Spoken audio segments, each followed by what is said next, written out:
Welcome back to the AR-15 barrel series. Today, we'll be looking at a 20-inch LMG HBAR that was donated to the channel by Cody at Right Hand LLC. Cody wanted to see how his barrels stack up against the others that I've evaluated so far, so we'll see how it goes. This is the nitride version of their LMG HBAR. Right Hand also makes a chromite version of this barrel, which we'll be looking at in a separate video. But anyway, in this video, we'll go over the specs, take a closer look at the barrel during an inspection with some gauging and borescope footage, and then head to the range. Okay, so Right Hand contracted Roscoe Manufacturing to make this barrel. I've had some previous experience with Roscoe barrels since I've started the AR-15 barrel series, and they generally look pretty well manufactured for the price point. As a side note, Right Hand also has a separate A6 barrel that is manufactured by Shaw Barrels, but this video will be focusing on the LMG HBAR manufactured by Roscoe. The biggest standout feature of this barrel is probably the full HBAR profile, being 0.980 inches after the barrel extension, and staying that same diameter until it steps down to a 750 thousandths gas block journal. Seeing as this barrel is intended to fill the role of an auto rifle or LMG, a heavy profile barrel is what I would generally expect to find in a rifle designed to fill those roles. Moving on to the rest of the specs, the barrel is made from 4150 chrome moly vanadium steel that has been nitride treated. It has a 5.56 NATO chamber, 1-to-7 twist. It's button rifled with a .750 inch gas block journal, half by 28 threads, and a target crown. So again, other than the HBAR profile, nothing really out of the ordinary with the specs. Moving on to the inspection, starting with the weight. No surprises here. The 20-inch HBAR comes in at a hefty 3.3 pounds. And compared to all the other AR-15 barrels that I've measured so far, this is the heaviest per inch of barrel length that I've measured so far. Next up is some gauging, starting with the throat erosion gauge. And we get a 1 on this gauge, which is what I expect from new barrels, so that's good. Next is a chamber dimensions gauge. This makes sure that the chamber and throat are at least to minimum size, and the gauge doesn't stick, so the barrel passes this gauge. Next up, we'll look at headspace. I'm using a stripped JP bolt and a Forster 5.56 NATO minimum headspace gauge, and the bolt is able to lock in place, so the barrel passes this gauge. Next is a Forster 223 no-go gauge, and the bolt spins, so the barrel fails this gauge. And we'll move on to a 223 field gauge, and the bolt is not able to close on the field gauge, so that is a pass for this gauge. So, in regards to headspace, this means that the barrel is somewhere in the middle of the serviceable headspace range for a 5.56 NATO chamber. Moving on to some exterior measurements, the barrel extension diameter is a bit smaller than average, which will make it easier to install, but will provide a looser fit with the upper receiver, which may or may not affect the shooting performance. The gas block journal diameter is larger than average, which is a good thing. This will help to reduce the clearance between the gas block journal and the gas block, which will help to provide a good gas seal between those two components. The largest pin gauge that I was able to fit in the gas port was 92 thousandths, which is quite a bit smaller than the Bear Creek Arsenal 20-inch HBAR that I had on the channel a while ago, and should make for a pleasant shooting experience. Next up, we'll take a look at things on the inside with my test-long borescope, starting with the body of the chamber, and there aren't any surprises here that I can see. Everything looks as expected. There are some light tool marks, but those are pretty typical if you've seen any of my other barrel videos. And here's a look at the throat. You can see some unevenness in the black color, which is not a concern to me. To my understanding, nitride is a surface treatment, and the black color associated with nitride is kind of like a side effect. So, just because the black color isn't there or gets worn away, that does not mean that the nitride treatment has been worn away. Anyway, looking at the machining in the throat, there is some roughness on the right side of the rifling lands in the lead. In my experience, this is a fairly common thing to see in AR-15 barrels in this price range, and also sometimes in higher price barrels as well. Here's a comparison with a barrel from Bear Creek Arsenal, which is probably one of the worst that I've seen. And here's a throat from a Criterion barrel, which looks really good. And back to the Right Hand barrel. These images were taken after I'd shot the groups and cleaned the barrel, so you can see that there are some slight changes in the throat. And back to the barrel in unfired condition, there is also a little bit of deformation on the left side of the rifling lands a little bit farther forward. And moving up a little bit, here's a look at the rifling. There are some radial tool marks. Again, not too surprising to see. This is fairly typical for button rifled barrels in this price range. Here is the gas port. Nothing much to look at here, but it doesn't look to have any significant burrs on it. And last, here's a look at the crown. Again, you'll see some tool marks in the rifling, but the leading edge of the crown itself looks to be fine. It's not perfect, but there aren't any significant rough spots or anything that I would be concerned about. Regarding barrel break-in, Red Right Hand doesn't have a listed barrel break-in process, and also Roscoe Manufacturing doesn't advise a break-in process for their nitride barrels, so no break-in process was performed. Moving on to the shooting setup, the barrel was fitted into an upper receiver from Aero Precision with an Expo Arms 15-inch handguard and a Psionics bolt carrier group. When assembling the upper, the threads were greased and the barrel nut was torqued to the manufacturer's specification. To increase rifle stability during shooting, the handguard was fitted with a 3-inch front bag rider. The stock was supported by a rear bag. An A5 buffer system was used with an A5-2 buffer and Sprinco green spring. No muzzle device was used to prevent possible interference. The trigger was provided by AR Gold. The bore was fouled with a few rounds prior to shooting the first group. Scope was provided by Discovery Optics and is their HD Gen 2 5-30 by 56mm with a 34mm main tube and Ultra HD glass. The optic is mounted in a Discovery mount and was torqued to the listed torque specifications. Parallax was set appropriately. A Garmin Zero C1 Pro chronograph was used to collect velocity data. A Mantis X10 Elite as well as a Shooter's Global SG Pulse were mounted to the front of the handguard to keep track of rifle stability and detect any possible shooter-induced flyers. Groups were measured using the Ballistic-X app. Each group is 30 shots. This simulates a match or practical type scenario where the barrel will get some heat into it and also gives us a decent sample size to work with. Between each group, I used a chamber chiller and leaf blower for cooldown. Distance was 100 yards. Point of aim was a small circle at the bottom of the target. Point of impact was set a few inches higher to preserve the aiming point. Wind was monitored with a ribbon. Each 30-shot group took about 4 minutes to shoot and was edited down to about 25 seconds. The ammunition provided for this evaluation was provided by Right Hand LLC, and the first group that you'll see today is with Federal Gold Medal 77 grain Serial Match King. Then we'll move on to Federal Gold Medal 69 grain Serial Match King, followed by Hornady 73 grain ELD Match, and last will be Winchester M193 55 grain FMJ. Alright, let's do it.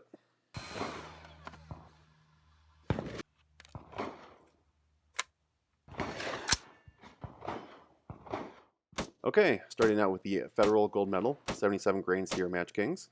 This ends up being a pretty solid looking group, but anyway, the shooting felt fine on my end. Ejection looked pretty good, with most of the brass ejecting around 330, although there were a few that were a little bit forward of that.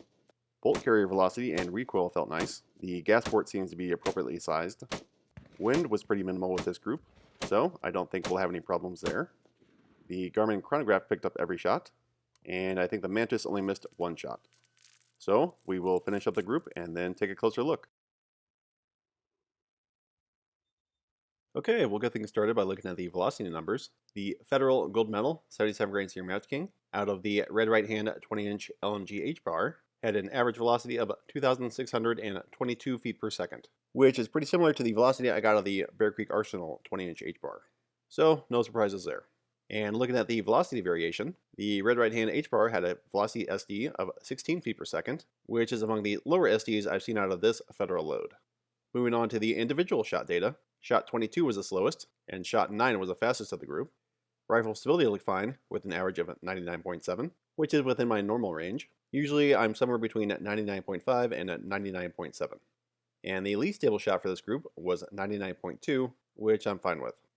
And all of these rifle stability numbers mean that I don't think that I pulled any of the shots and that I shot to my normal shooting potential. Anyway, looking at the group, things look pretty good. Shot number 1, the cold bore shot, ended up high and right.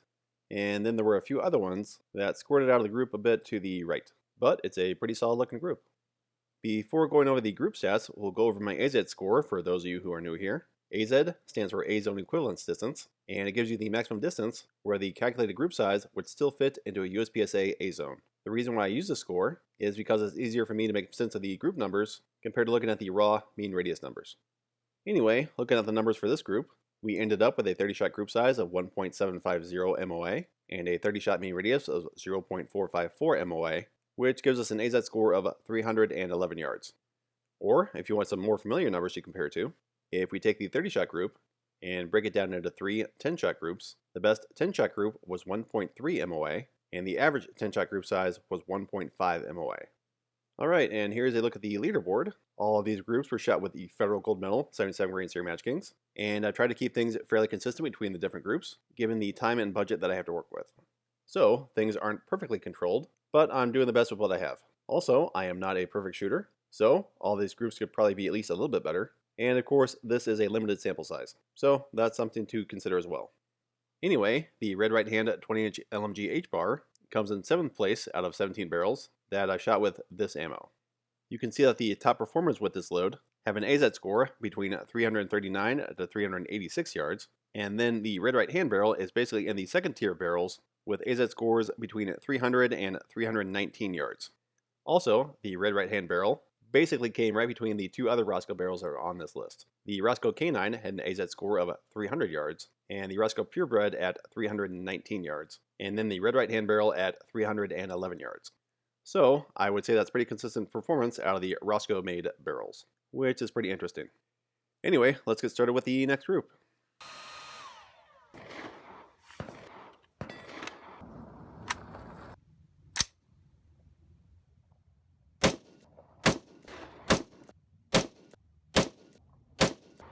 Okay, second group is with the 69 grain Federal Gold Medal. I haven't shot too much of this ammo through other barrels, so we'll see how it goes. Ejection looks good again with this group, with the brass ejecting between 3 and 4 o'clock. Recoil felt good, wind was calm, and the electronics worked for the most part. The group ends up looking a little bit weird. You'll notice the cold bore shot way over there to the right, but the Red Right Hand barrel still ends up laying down a pretty good looking group. So we will finish up and then take a closer look. Alright, I don't have much data to compare to here. The only other group that I shot with the Federal 69 grain Serial Match Kings was with my clapped out Criterion Core barrel that with 15,000 rounds through it. But anyway, the velocity out of the 20-inch Red Right Hand was 2,744 feet per second, with a standard deviation of 23 feet per second and an extreme spread of 114 feet per second. Looking at the individual data, shot 30 was the fastest by a decent amount, and shot 25 was the slowest by a fair bit as well. Rifle stability looked fine, with an average of 99.6, and the least stable shot at 99.2. Moving on to the group looks a bit odd. We had another high right cold bore shot like we did with the Federal 77s, which might just be a fluke, but kind of an interesting coincidence. And then the rest of the group looks pretty good, with a few shots stringing out, just a little high left and low right. 30-shot group size ended up at 3.213 MOA, with a 30-shot mean radius of 0.675 MOA, which gives us an AZ score of 209 yards. And if we break things down into 10-shot groups, the groups got better the more I shot, with the first 10-shot group being 2.5 MOA, then shots 11 to 20 were 1.9 MOA, and the last 10 shots formed a 1.5 MOA group, which averages out to 2.0 MOA. And with that, we will head to the next group. Alright, this group is with the Hornady 73 grain ELD Match, and I've shot some pretty good looking groups with this ammo with other barrels, so we'll see what I'm able to get out of it with the Red Right Hand barrel. The Hornady ELDs seem to be loaded a little bit on the lighter side, so the velocity is a little bit lower than what some people might expect, but the recoil is also a little bit less, so it's pretty nice to shoot. Ejection looked good and consistent, mostly being around 330 or so. Ejection doesn't always tell the full story, but this time it lined up with everything else pretty well. Wind was calm, just like the other groups, and the Mantis and Garmin picked up every shot, and we ended up with another pretty solid looking group, although a few shots wandered off from the main cluster at the end. But anyway, we will finish up here and then take a closer look. Okay, looking at the velocity numbers, the Red Right Hand barrel ended up with an average velocity of 2,669 feet per second, and this is the only 20-inch barrel that I've shot with the Hornady ELDs, so I don't have any direct comparisons, but this velocity looks to be in line with expectations. And looking at the velocity standard deviation, it tied with the worst that I've recorded from the Hornady 73 grain ELDs at 27 feet per second. Looking at the individual data, shot 19 was the slowest, and shot 8 was the fastest by a pretty wide margin, at 78 feet per second faster than average. Rifle stability looked fine, with an average score of 99.7, and the least stable shots at 99.4. And then looking at the group, we had a pretty decent cluster going in the middle, and then a few shots spreading out to the left and right. Moving on to the numbers, the Hornady 73 grain ELDs ended up with a 30-shot group size of 3.116 MOA and a 30-shot mean radius of 0.611 MOA, which gives us an AZ score of 231 yards. And if we break that down into 10-shot groups, the best 10-shot group was 1.2 MOA, and the average 10-shot group size was 1.7 MOA. And comparing this to the other groups that I shot with Hornady ELDs, the Red Right Hand 20-inch LMG HBAR comes in 9th place out of 10 groups with this ammo. The Hornady has put up some pretty impressive groups with barrels that get along with it, but apparently not the best match for this one, although an AZ score of 231 yards is still pretty decent, all things considered. Anyway, let's keep things moving.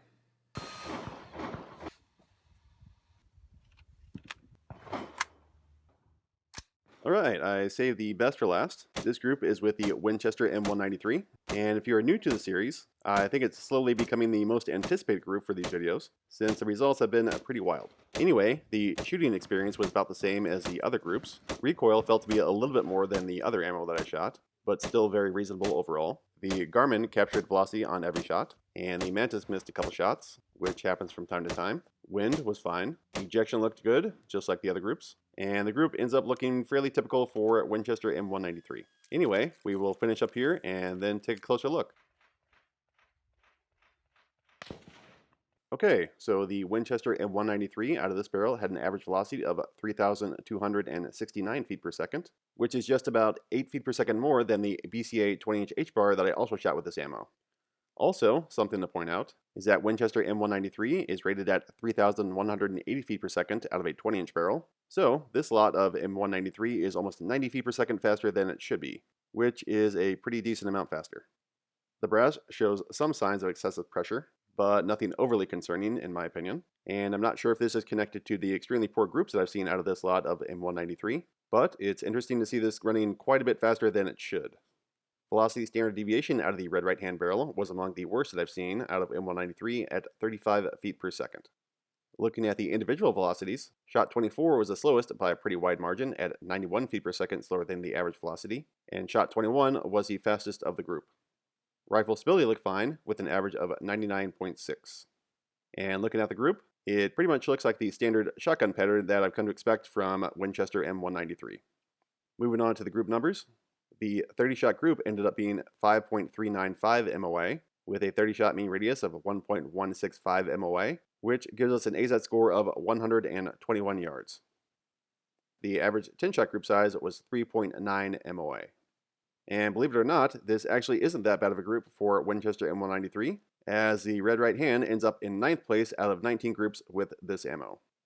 We'll go over a few quick comparisons here. You can see that the best performing barrels have an AZ score between 139 yards and 155 yards. And then you can see the red right hand barrel is in this second tier here. The BCA 20-inch HBAR did quite a bit worse with the Winchester M193, with its AZ score of only 88 yards compared to 121 with the red right hand. And the other Roscoe barrel on this list is the Roscoe K9, which put up the two worst groups that I've recorded with this ammo. Both of the groups with the Roscoe barrel ended up being in the 50-yard range. The reason why I shot two groups with the Roscoe K9 was because I just wanted to make sure that the first group wasn't a fluke. And sure enough, the Roscoe K9 just shot this ammo that bad. Twice. Alright, moving on to the summary. We'll start off by going over the build quality of the barrel, and I would say that it's on par with what I would expect at this price point, which is to say that the barrel isn't perfect, but there are no major flaws. Headspace was in the middle of the acceptable range. Some people might prefer it to be a little bit tighter, but it's still perfectly serviceable. Machining in the throat wasn't perfect. There was some smearing on the right side of most of the rifling lands, and also some deformation on the left side, but that's nothing new and fairly common in AR barrels at this price point. Rifling had some tool marks in it, which again is less than ideal, and I would certainly prefer a barrel not have tool marks like this in it, but this is pretty common for a button-rifled AR barrel in this price range. And I'll also note that the other two barrels that I have from Roscoe have pretty similar tool marks in there as well. Here is the Roscoe Purebred, which is an uncoated 416R stainless steel barrel, and you can see the tool marks in there. And here is the Roscoe K9 barrel, that is 416R stainless that has been nitride treated. Gas port size is good, there were no malfunctions, and the shooting experience was nice. The crown also looked good, which is something that I generally pay pretty close attention to. I've had barrels that had a bit of a rough crown and still shot okay, but it makes me at least a little bit nervous when I see a rough looking crown, because a decent amount of the time, that seems to show up in the groups. So it was nice to see this barrel with a pretty clean crown. The performance out of this barrel seemed within my expectations. In my experience, heavier barrels seem to shoot a little bit better. Of course, there are plenty of other things that go into how well a barrel shoots, but weight or having a thicker contour seems to at least be part of that equation. But anyway, this barrel seemed to like the Federal 77s quite a bit, and then everything else was at least pretty decent for what it was. So, for a barrel that is intended to be used in an LMG or auto rifle, this seems to be good enough to me. I think the build quality and performance are at least in line with what I would expect out of a barrel at this price point. I don't think there are too many surprises here. At least, things lined up with the expectations that I had going into this, although the Federal 77 grain group ended up being a little bit better than what I was expecting. So, looking back at that group, as well as the velocity you get out of a 20-inch barrel, and the fact that the Federal 77s had a velocity standard deviation of 16 feet per second out of this barrel, this could be a pretty effective combination for hitting small targets from pretty far away. So, that's something. But getting back to the intended use of this barrel, it would have been nice to see how it performed with some other FMJ loads, like M855 or a non-Winchester M193. I'd also be interested to see how this barrel holds up in a torture test with a forced reset trigger. I think that would be pretty informative. But anyway, like, comment, and subscribe to help me grow the channel, and hopefully at some point, I'll be able to do some fun projects like that. And that will do it for this episode. I'll see you next time. Later.